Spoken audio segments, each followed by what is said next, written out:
Wat een verschil met juster. Juster zo'n prachtige dag met zinnen en nog eens keer zinnen. En compleet maaitijd, maar maaitijdstemperaturen dan plakken zelfs 15 graden. En van de morgen, het begon eerst al met een heldere lucht en daarna kwam de mist en de bewolking. Voor het weekend houdt ik een dip, maar na het weekend is de maaitijd weer om. Joen en vannacht. Ik denk dan wel opklaring, zie bewolking, het lijkt droog te blijven, temperaturen samen bij de 4 graden hinnen en een matige en vrij krachtige wind uit het zuidwesten waait. Dan morgen.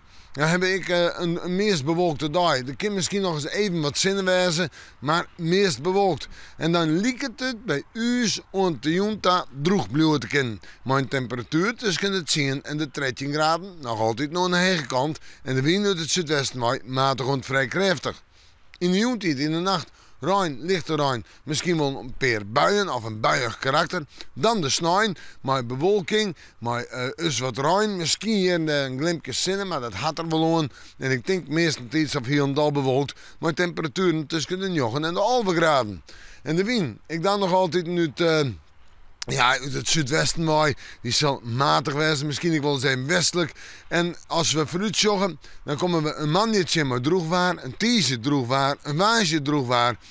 Manje een protte bewolking, een beetje zinnen, tiesje wat meer zinnen, waasje wat meer zinnen. En dat komt waarom in de temperatuur. Manje het zien, tiesje 12 en waasje 13 graden. Dan is de maaitijd weer om.